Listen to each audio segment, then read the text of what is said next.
안녕하십니까, 노경보입니다. 오늘은 우리 한국 사람이 아닌 베트남 사람입니다.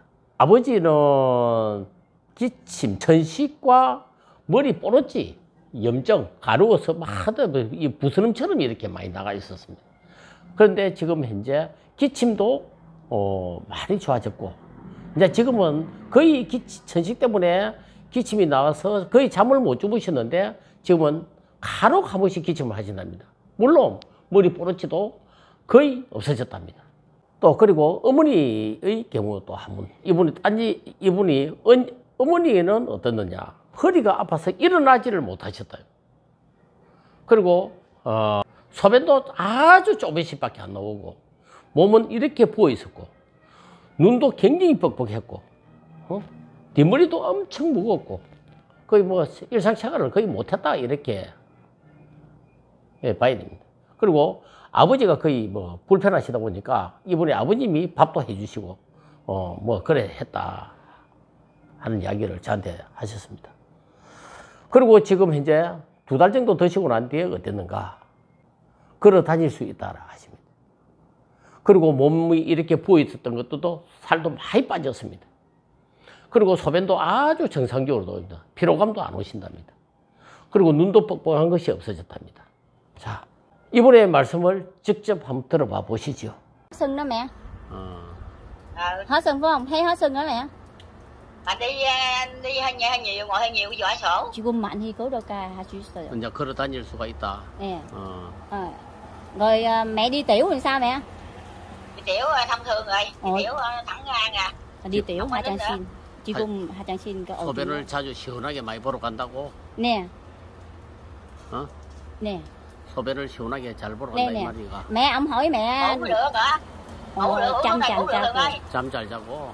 눈은. Ông hỏi mắt mẹ nó có gì không? Nó có khó chịu hay là nó có màng gì không? Không, con mắt thì nó làm như nó lằn vậy thôi, này gõ không thuốc 소변도 시원하게 잘 나오지. Đừng có bỏ tiếng đó vô nữa. Rồi rồi ông hỏi mẹ. 소변도 시원하게 잘 나오지. Yeah. Mẹ hồi lúc ông hỏi chưa uống thuốc của ổng là mẹ đi tiểu một lần, đi tiểu gì nín mấy lần mẹ? Nín hả? 2-3 lần gì vậy? Bây giờ thông thường rồi, không có nên... Mẹ nói đi. Đứt đoạn nữa. Không có đứt đoạn nữa. Vậy thông thường rồi đó hết thôi à. Bạn ngủ được lắm. Bạn ngủ được. Ngủ được. 지금은 trên này 좀 사장님 약 먹기 전에 차 먹기 전에. 예.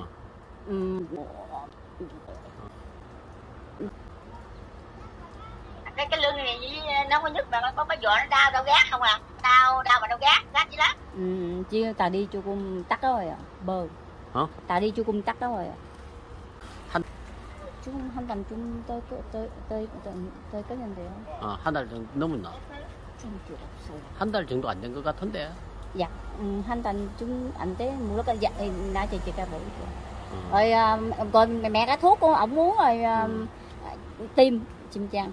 Tim mẹ hồi lúc trước mẹ chưa uống rồi mẹ hay mệt thường không? Không, lâu lâu có làm như mình hít vô rồi cái mình thở ra cái nó khẽ chút thôi à, bây giờ hết rồi, không có đó nữa. Giặt mướt đi chơi nè. Không có hít vô rồi thở ra nữa, không có nữa. Không có. Cái kìa, cái này có 없어요. 알았어. Rồi. Cha, ổng hỏi cha uống thuốc của ổng rồi cha cảm thấy ho làm sao cha? Ho thì nó khỏe lắm rồi, nó giảm nhiều lắm rồi. Vậy đó hả? Cái đầu nó hết ngứa luôn. Dạ. Không, ban đêm cha còn ho nhiều lúc trước đó không? 기침하는 거 어떠신가? Không, ban đêm nó hết ho. 기침하는 거는 많이 좋아지시는가? Không có. Hết bớt hơn lúc trước nhiều đó. 많이 좋아졌어? 네네. 다른 건.